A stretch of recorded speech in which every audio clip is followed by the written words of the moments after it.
Welcome back to Real Drunk here in Space Castle, where we create drinking games for classic movies. We play those drinking games to your amusement and oftentimes our own misery. Then we try and review the movie after we've been drinking heavily for 90 minutes or more. My name is DT. And I'm Seth. Super Laser Seth, back once again, the absolute legend, my good friend, your good friend of all the internets. Sir, I understand you've already had one interesting cinematic experience today before we started filming this episode. Oh, why'd you remind me? Yeah, I went and saw the sequel to the highest grossing movie of all time, Avatar, The Way of Water. It didn't do anything for me. Ouch. No. Sorry, man. I'd love to be able to say that things are going to get better for you cinematically with the movie we're watching for this episode, but... Oh, I know you better than that. Nope. In this episode, we're going to be watching the 1984 sci-fi comedy classic, The Ice Pirates, written by Stuart Raffle and Stanford Sherman, who actually also wrote the other 80s sci-fi classic Krull, which is actually one of my favorite movies. It's excellent. This one, not so much. It was directed by Stuart Raffle, and it was produced by John Foreman for MGM Studios. And before we get into the meat and potatoes of this episode, we got to talk about that, because during the production of this movie, MGM Studios was in some serious financial trouble. This is a movie that was supposed to have a budget of $20 million. It got slashed down to $9 million because the studio was capping that for all movies they were putting out at the time. The movie got slashed more than half of its budget. Stuart Raffle decided to take the opportunity to rewrite the script himself and to make it funnier and more comedic.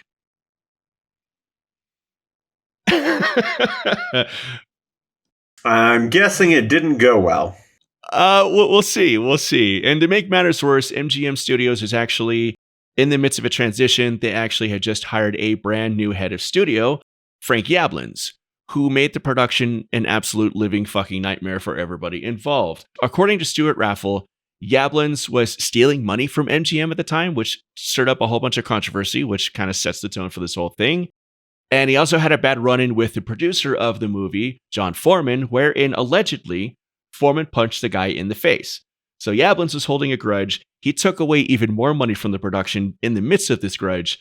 And this fucking movie was made for $8 million, which for a sci-fi epic, even in 1984, is not a whole lot of money. And then he changed his name to David Zaslav and is now running Warner Brothers?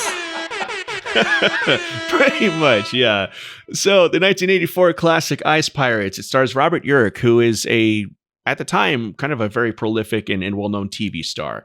He was actually in the middle of a contract with MGM Studios for television, and because this whole thing got slashed to shit in terms of budget and whatnot, they decided, just throw fucking Robert Urich in the star of this movie. Let's just have him star in this movie. It also stars Mary Crosby, who is the daughter of Bing Crosby, whose career was absolutely fucking destroyed by this movie. I don't think she ever starred in anything of note ever again. It also stars Michael D. Roberts. It also stars Ron Perlman. Yes, that Ron Perlman. It also stars Anjelica Huston. Yes, that Anjelica Huston. And John Carradine. John Carradine you will know as the father of David Carradine, both of them very legendary movie stars and TV stars in their own right. John Carradine was in fucking Bride of Frankenstein. He was in House of Frankenstein. He was in House of Dracula as fucking Dracula. He was Jim Cassie in fucking The Grapes of Wrath. He was Aaron in the Ten Commandments. Like, he's a legendary actor. And he is absolutely wasted in this movie. And I don't mean wasted like we're about to be wasted watching this movie. I mean, he's barely in the fucking movie. His role is virtually pointless, and I have no idea why he fucking agreed to be in this movie. This movie is a fever dream. It is absolutely fucking bonkers. It's everything you would expect from Stuart Raffle, even 10 years prior from Tammy and the T-Rex and Mac and Me. It's about pirates in space, a galaxy where water has become a commodity. There's no water to be found anywhere. So this band of pirates is going around and they're stealing water in the form of ice from like this fucking galactic empire, I guess you can call it. They call them the Templars, but it's basically like the evil empire. It's got robots, it's got spaceships, it's got light speed space travel. Okay. It's got aliens, it's got all kinds of just batshit crazy stuff. I don't know if it's going to be better or worse than Avatar 2, man. That's all I can say. As always, we have 10 rules for this drinking game. The 10th of which is the wild card, because Seth has never seen this movie before. God bless you, sir. Thoughts and prayers up from everybody. I've got the wild card, and I'm going to call it out. And once I call it that wild card, it's a very specific point in the movie. We have to finish our drinks no matter how full they are, no matter how drunk we are, no matter how much we want to throw up. We got to get it done, or we get told we're adopted. And here are the other 9 rules for 1984's The Ice Pirates, written and directed by fucking legendary Stuart Raffle. Number 1, somebody says the word water. So like I said, this movie is about a bunch of pirates who go around in spaceships and are stealing water from the evil empire because water has just become a massively scarce commodity. You can't find it anywhere. This actually leads them on an interstellar travel to kind of like the opposite of Waterworld, where they're looking for a planet that has water that's been like fabled for so long. Anytime anybody says the word water, we're going to drink for it. Number 2, characters conveniently appear. This is not the most well thought out movie. This is not the best written movie you've ever seen. No, really? Characters will just vanish from scenes, and then they'll just magically appear whenever the plot needs them to do so. They might just randomly appear in conversations. They might show up to save the other heroes. Every time it happens, we're going to drink for that as well. Number 3, bad puns. This is not the most well-written movie ever. Stuart Raffle is not the most prolific writer ever. Anytime a horrible pun comes up, we're going to drink for it. On a scale of Arnold is Mr. Freeze to 10, how bad are we talking here? It's not massive. It's not like every 5 or 10 minutes. It's not terrible, but there are some really just shitty fucking puns in this that you can tell Stuart Raffle was probably pretty proud of at the time. It's not brutal. I'll tell you that. It's not brutal. It's pretty inoffensive. So yeah, we're not going to die tonight is what I'm aiming at.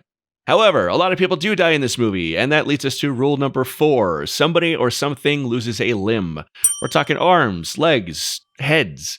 Lots of dismemberment in this movie for some reason. I don't know why, but I love it. And every time somebody receives extreme bodily damage, we're going to do some bodily damage to our livers and kidneys ourselves. Number 5, speed ramping.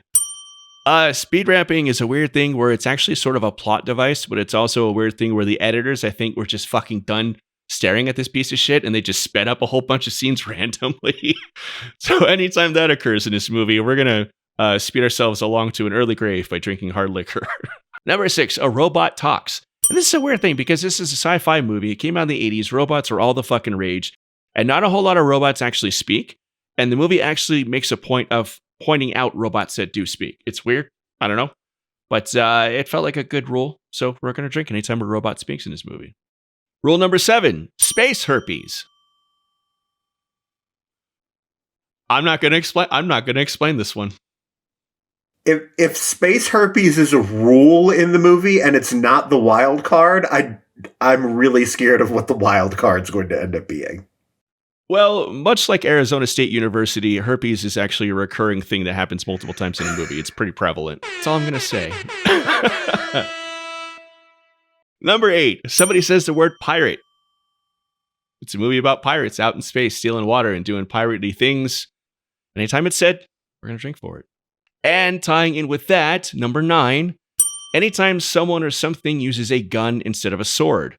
This is a movie about pirates in space. And for some reason, they're all using like swords and rapiers and all kinds of swords. But in rare occasions, they actually use a gun. We're going to drink for it every time they do that. Yeah, that's all I got. And of course, the 10th rule is a wild card. Like I said before, once we hit that point in the movie, I will call it out. We're going to finish our drinks all the way down till they're empty. And that's hopefully going to make the movie a better experience than Avatar 2, I think. You should have gotten drunk when you saw Avatar 2. You'd probably have a much better opinion of it coming out of it. I vote that we get started with 1984's The Ice Pirates because I feel like the sooner we're done with it, the better.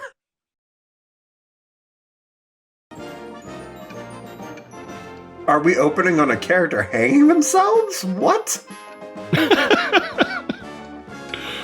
We might be ending this video with a couple of people hanging themselves. Yeah, I forgot to mention that John Matuszak is in his movie too. He's a 2-time Super Bowl champion. He won Super Bowls with the Raiders and one other team, I don't remember. He was a really prolific defensive lineman, and he's in his movie too because somebody liked him and wanted him in the movie. I wonder if they were going for the Star Wars market. I can't quite tell. Maybe there was some influence here.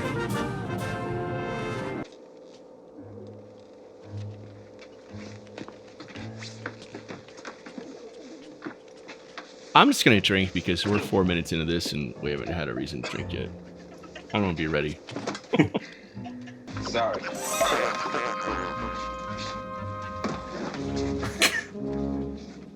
Yeah, those rewrites really paid off. You pirate rogue. Pirate, finally.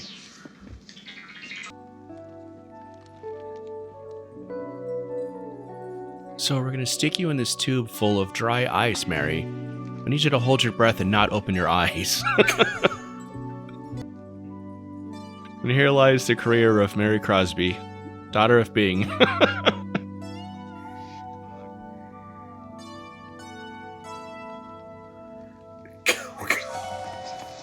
Let's go. She's a real princess. Good. Let's go. Well, maybe we should take her with us.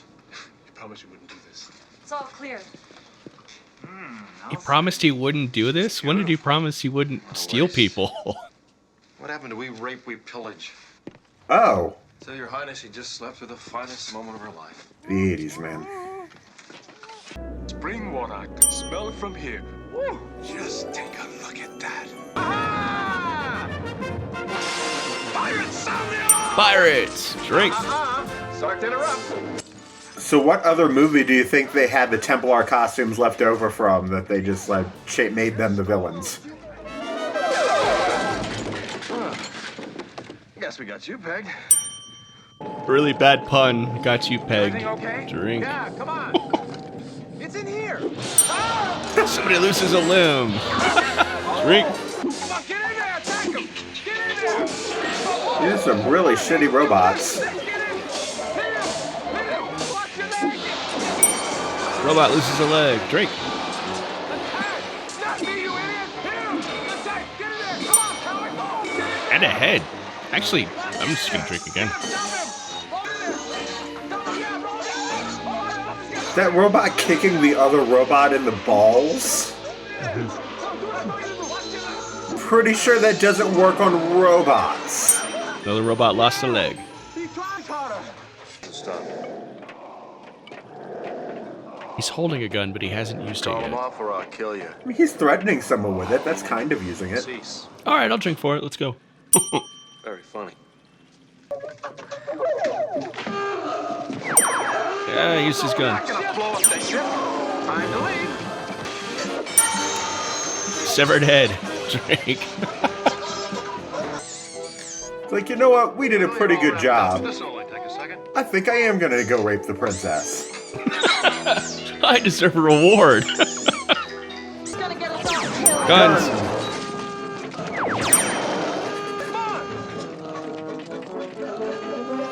First time I ever saw this movie, I thought they had just killed off Ron Perlman. Because he's just largely absent from this whole, like, heist. And then he, like, magically reappears. Make way. I'll fire it off. Oh, cut it off! He's losing his head over women. Bad You pun. won't get away with this. I'll have everything Let's go. down. Except your filthy hide. They already are. Put me down, you They're reporting pirates on board. Pirates. Converging course, sound battle station. You were given extra ships to destroy the pirates in this sector, Captain. One Pirates. extra squadron. Is it a lack of ships, Commander? Or a lack of resolve? Or lack of budget. Spring water for supper. Water. Speed to green 4. Initiate evasive tactics. That man is playing Galaga. Here comes another. In 1984, I don't know if that whole, like Space Invaders sequence was more expensive or less expensive than just doing more of the ship models. Are innocent. Gun. Your days of amusement are coming to an end. Gun. It's always the same. So I'm assuming this is the football player, right? Yes. Closer we get How to is he the best actor so far in the still movie? thinking about being He's probably the most experienced, honestly. Yeah. He did play for the Raiders after all. The body. It's a reclass. Water. They keep the water covered so it Water. doesn't evaporate. Consider it's the only source of water left in Water. the galaxy. That's 3. That's it. I'm quitting. Pirates are acting. There's no way we're getting out of this. What are you gonna use for water? Water. Asbestos. People with water don't have Water to twice. invest. They already got everything they want. That's why we're pirates, remember? Oh, shit, pirates. Give us any rule, we'll break it. Give us any chance, we'll take it.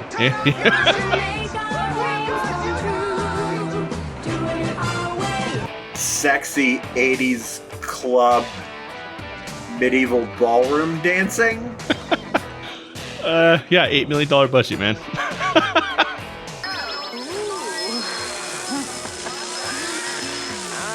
You're trying to like it. I'm trying to quit.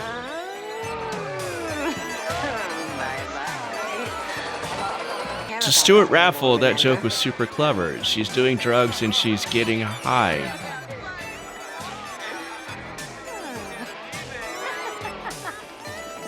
I hope we're still friends after this, Seth. Jury's out. Fair. The Pirates. I Oh, bought Pirates, them by the way. this morning at the factory. I couldn't resist when I saw them in the showroom. You're taking me to the Pirates. Pirate. Pretty place for a lady. Of that I have no doubt. Care for a drink? I'm going to count that as a really bad pun. Wait for me! Speed ramping.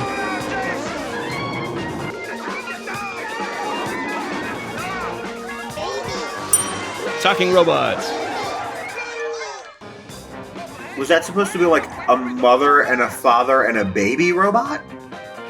See, you're already thinking way too much about all of it. Hey, Bloods. Y'all want First of all, talking robot. Drink for that. No. Hey, it's been a long time. Finest kitties on Second of all, Pimp Bot is your wild card.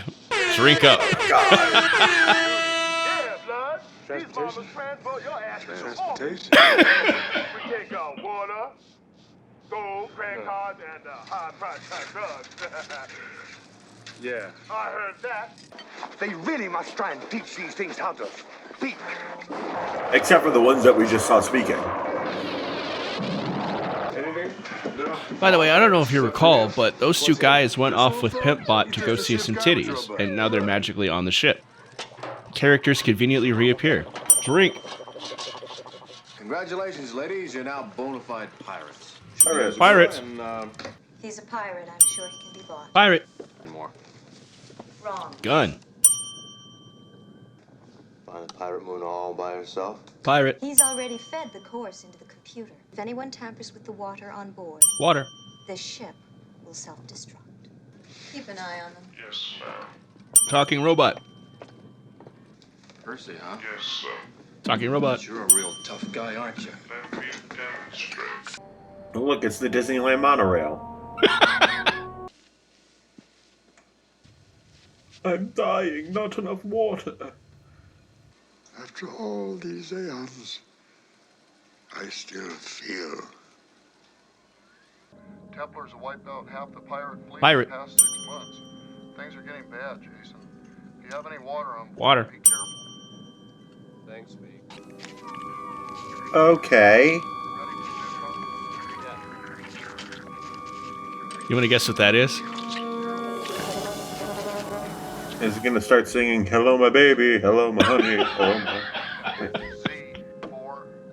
Z4. That dear friend is a space herpy. Drink. What? You put that on me? What? That thing? What? Space herpy. Space herpy. Dormant form. She's decided to give us a third of all the water. Water. Brings a guard. The sign said water. It did. Unless we got a ship with some water in it. Water.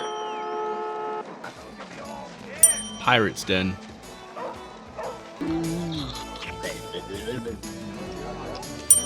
Wait, how is he here? Random character conveniently reappears. Was he captured with them? I don't know. It'll be coming up. There's another one. Hell, So, get away with everything intact? Let's go. Hey, Size, you know, I forgot. It's a gag, but do we count it as losing a limb? No. Let's do it. All right. Still the same. You got any water? Water. Sun break? They're playing my song. If you want anything else, just ask me. You're very beautiful. Thank you. It happens to me every time I go into a restaurant too. Does it? Where's Sweetwater? Water. 50 miles outside of town. Can we go? Well, we need a land craft for that. And? A land craft. A land craft. Wait till you see the land craft. Guy sitting right over.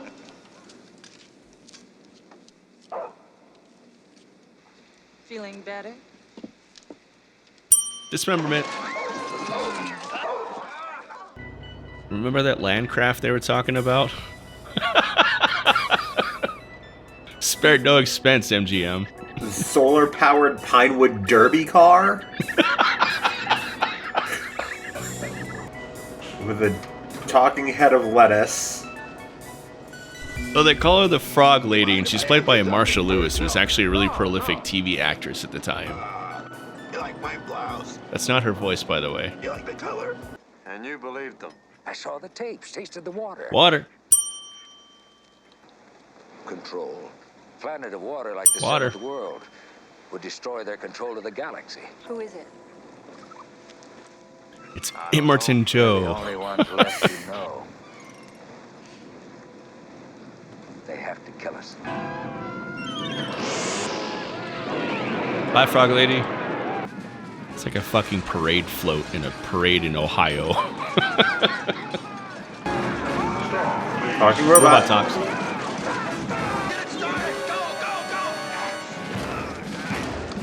That's the same one. It's the same fucking one, I know.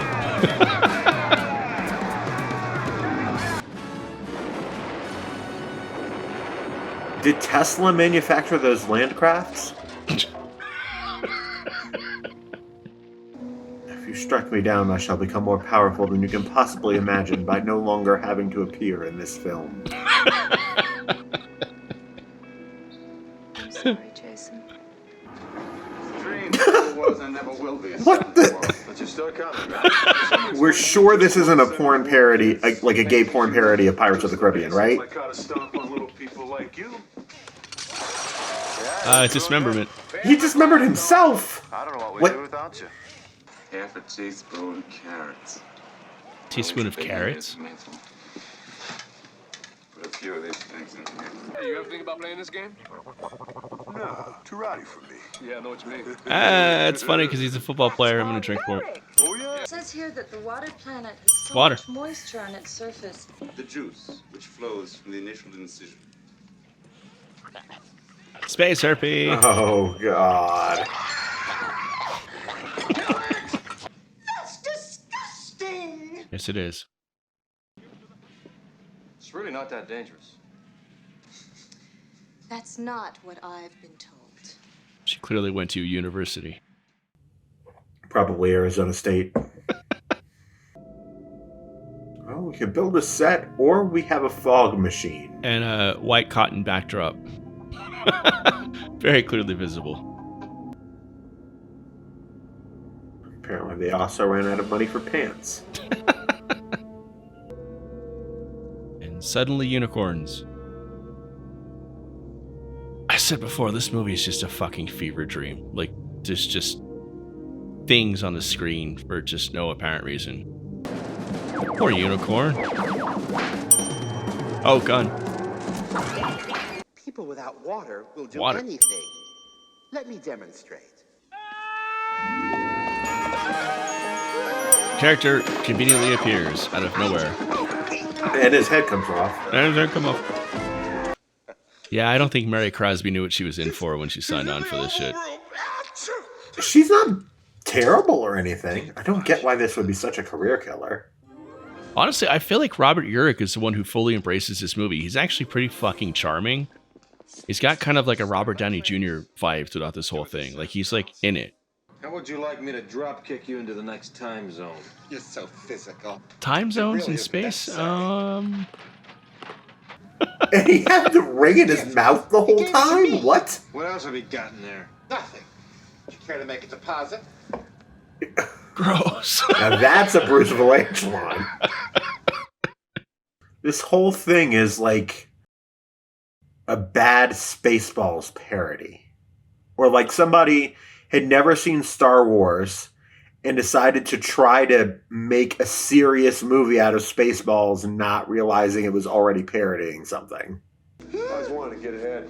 Don't drop me a Bad pin. I pun. just got my nose done. Oh, hi, guys. Space Herpy. It's just hanging around now. He's just hanging out No with one the cares fucking anymore. donkeys and pigs, yeah. Thank you, Percy. That was wonderful. Talking robot. Talking sex robot, apparently. I think I overworked him. That's a lot of body to rub.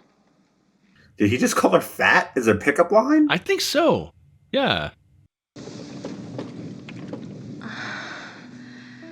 Did you just do that? Force fields. Happens to a lot of guys. Don't judge. Like, apparently this military war vessel has a room for fucking. I think I should take my saber off. Pun. Let me. I feel so stiff. Also a pun. I mean, It rains on them in the... Okay, so there's like a intergalactic water shortage, but it just randomly rains on them in the room. In the fuck room in this military vessel, yes. I don't know if this is more or less offensive than Denise Richards fucking a robot dinosaur and taming the T-Rex. More.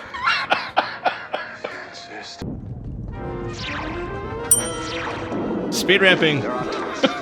Okay, it's supposed to be the time warp. Speed ramping. Speed ramping. Speed ramping. Gun. Get the rollers down here! Go in there, get out! You're on fire! Speed ramping. We gotta get some more parts. Speed ramping. Get in there! Go on! Go! Oh, God.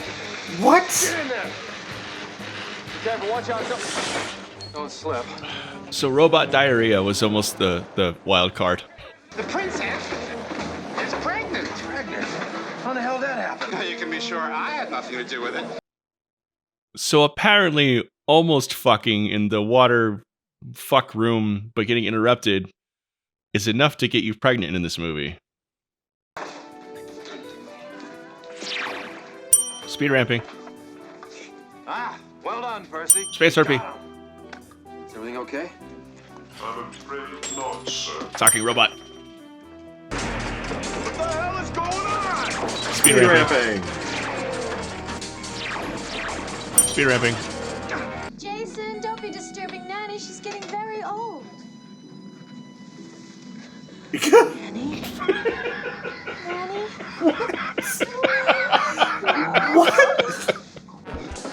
Cheers to Nanny. Speed ramping. I'm getting too old for this. Rest in peace, Ron Perlman. If anyone wants to know who killed me, it was DT with the speed ramping rule in the Ice Pirates episode. Speed ramping. Speed ramping.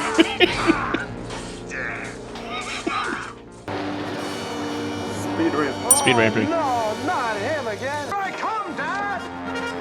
Character randomly appears when convenient. Mom, Dad, And he plays we his... won.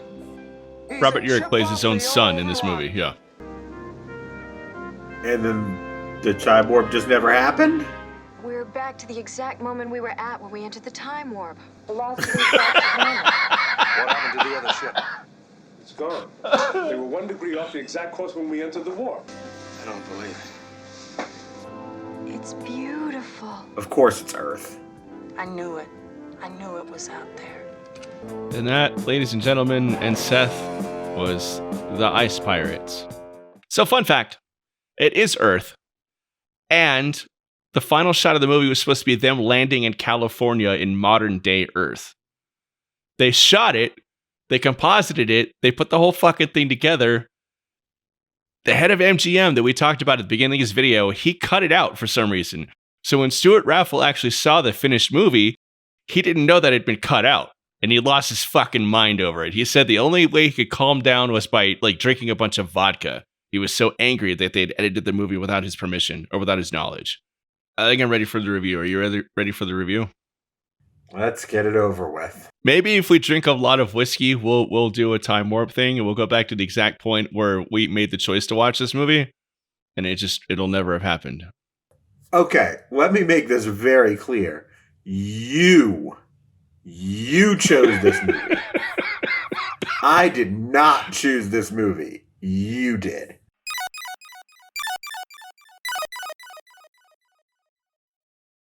And here we are in the review for 1984's Ice Pirates, directed and co-written by Stephen Raffle.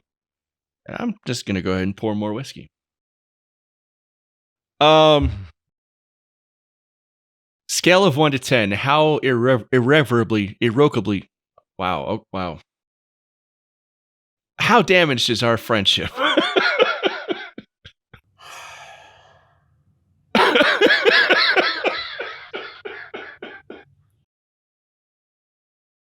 It's a weird fucking movie. Like I said, this is supposed to be a very, very different movie when it was conceived.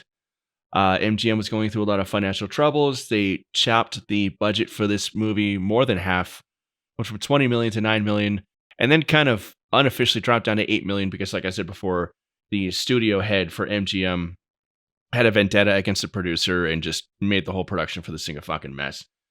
They talk about the production as having just barely finished the movie. They don't really know how they were able to finish it, but they did it, and they came in within the budget. And like I said before we jumped in the review, MGM edited this thing without anybody's knowledge, too, before it was released. So the director, Stuart Raffle, actually saw the edited cut upon release, and he was like, what the fuck? So this movie's a disaster. Ruined a lot of careers. It absolutely destroyed Mary Crosby's career. Her career just never recovered from this. And she's not bad in it. Like, it's not her fault. This movie was just such a weird fucking thing. Still to this day has like a 17% rating on Rotten Tomatoes, but really has something of a cult following though. I mean, I've seen it multiple times. I enjoy it for what it is. It's not one of my favorite movies. It's not my favorite Stuart Raffle movie. Like, in like the sci-fi nonsense fucking trilogy of Stuart Raffle movies behind like Tammy the T-Rex and Mac and Me, this is absolutely the third. I think Robert Urich is really fucking charming in it. I said before, he's got like a Robert Downey Jr. as Iron Man vibe going in this. Like, he's charming and handsome, and he knows exactly what type of movie he's in. I'm going to disagree with you on Urich. He was on screen saying lines. That's true. He just looked bored to me the whole time. Really? Yeah. Like, I absolutely would have taken the version with like John Matzazak playing that role over him. Yeah. Just based on that. Like, he does basically the same character better. Kinda, yeah. John Matzazak is actually a lot of fun in this movie. Yeah. It's almost enough to make me like him despite being a Raider and winning a Super Bowl as a Raider. None of the actors individually are really outright like terrible. None of them are good by any stretch, but none of them are egregiously horrible. Everything that's wrong with it is writing and direction. You could tell that they tried to set design kind of throw some stuff for, I guess, for $8-9 million at the time. It's not, the production design isn't there, but like it looks like they at least tried to use the budget. It's not a good looking movie. And it's like cannibalized car parts glued to walls and shit. Like, it's the epitome of super cheesy, low budget 80s sci-fi fare. And I kind of guess that's part of the reason why I enjoy it so much, because it's part of that era. I mean, everything of that era is measured against Star Wars, which is just an impossible like measuring stick to live up to. And sometimes you get some decent shit that measures up to it, sort of. But most of it is kind of on the same level as Ice Pirates in terms of production like design and whatnot. Like everybody was chasing George Lucas, and nobody really caught up to him at this era. But you know, what can you do? You had industrial fucking light and magic. How do you match that? You just don't. So I could forgive all of that if it seemed like anyone involved in making the movie was having fun, was enjoying themselves, was into it. yeah. Matuzik's maybe the only one. John Matuszak I mean, he's done a lot of TV and a lot of movies. He actually passed away in the 90s, or maybe the 2000s, I believe. But he had some TV roles and some like bit movie roles and whatnot. And he always seemed like he was having a good time. Like, I think he was just there just to show up, have a good time, and enjoy just being something of a movie/TV star after having a very prolific football career. Anjelica Huston kind of knows she's in a fucking trash movie, and I think she's a little bit worried. She still comes off as a badass in a movie. I think Ron Perlman's actually having a good time just playing a strangely, like, randomly effeminate at times pirate. Yeah. Yeah. Like, he turns it on and off. Like, there's some scenes like when he's like serving up the turkey where he becomes very effeminate, and other times he's just like sitting there just like chilling. I don't know, it's a very strange performance, but I think he's having a good time. I guess, you know, once you show up on set and you see like car parts glued to walls and shit, and you see the really bad fucking robot costumes, and I think you probably just fucking go with it, honestly. You're getting paid, probably in fear for your career, but you're just going to show up and have as best a time as you can, I guess. I don't know. Nobody's completely phoning it in. Everybody's kind of, you know, everybody's being professional. I will give you that. This movie, and maybe it's just the disjointed and stilted humor, the movie as a production does not feel like a labor of love. It's a parody, it's a comedy, but it doesn't know what it's parodying. It feels like it wants to be sincere in the jokes, but the jokes are so fucking bad and ham-fisted and just wrong tonally that I don't know. This movie just doesn't know what it's supposed to be. I don't think it ever found its own sense of identity. And it's not like Tammy the T-Rex, where the jokes were so completely out of left field and so absurd that they kind of circle back around to working. Yeah. Everything in here is just kind of, it's like, oh, look, the robot has diarrhea and it's oil. Oh, look, They went into the bathroom, random fart sounds. It's just lazy. I don't know if anybody has any like emotional affinity to it. I don't know if anybody actually like grew up watching Ice Pirates as a kid of the 80s. Because I didn't discover Ice Pirates until I was an adult, because it was never on my radar. It was not something that ever popped up. I don't think it ever had an actual like international release. It had a domestic release here in the States. And against that $9 million budget, I think it made like $17 or $18 million. So believe it or not, it did make a profit. Wait a minute. You mean they didn't screen this at Cannes? At Cannes? It wasn't up for the Palme d'Or? No, I'm afraid not. No. So, Seth, would you recommend the Ice Pirates to anybody? Okay, so let's say you have a friend who you watch movies with sometime, and you're just kind of getting tired of hanging around with him, but you're not sure how to get him to stop talking to you. That is the case in which I would recommend this movie. What are you trying to say, man? No, I would not recommend this movie even for that. It's batshit, but it's not batshit enough to circle all the way back around to being fun. Yeah, it's an interesting study in filmmaking in the 80s, being just tonally all over the place, trying to stretch a dollar as far as you possibly fucking can. I'm going to say I would recommend it just because of my affinity for it, for the reasons I just listed off. But like I said, it's not crazy or wild enough to be like, oh my God, you have to see this wild piece of shit that somebody made in the 80s. But it's also not good enough to be like, hey, like this is a fun movie you can like eat pizza and drink beer to. I had a good time because you're a fantastic friend, and I'm so sorry that I put you through this. You could pick the next movie we do together. But yeah, I mean, it's fucking Ice Pirates. I would recommend it just for the novelty of it being an incredibly early performance for both Ron Perlman and Anjelica Huston. That's pretty much it, honestly. I don't know. For me, it's like a 6 out of 10, honestly. Maybe a 5 out of 10. But I still enjoy it because I'm a fucking sucker for stupid shit like this. So 5 or 6 for this? 5. Yeah, 5. 4.5? Okay, so here's the thing. By this point, Anjelica Huston had already done, are you ready for this? Uncredited role in One Flew Over the Cuckoo's Nest. Postman Always Rings Twice. Yeah. Rose for Emily, Spinal Tap. Yeah. Like, it's early-ish for her, but, like, she should have been able to do better by that point. Somebody was friends with Anjelica Huston, so they were like, oh, let's just get fucking Anjelica Huston. So she showed up and she was in the movie. I don't know if Ron Perlman was new enough at this point where he was like looking for roles. But yeah, it's just the cast is largely cobbled together through like circumstance. So I mean, it's Ron Perlman. If we know anything about Ron Perlman, it's that if you pay him enough money, he'll be in your movie. So I was literally thinking about making a similar joke before we started videoing, but I like Ron Perlman so much. But you're not fucking wrong. I love Ron Perlman, and I do too. IMDb has this as his 3rd credited role after 2 episodes of Ryan's Hope and a movie called Quest for Fire. Way before Beauty and the Beast. Yeah, not only 3 years before Beauty and the Beast. Yeah, Beauty and the Beast started in '87.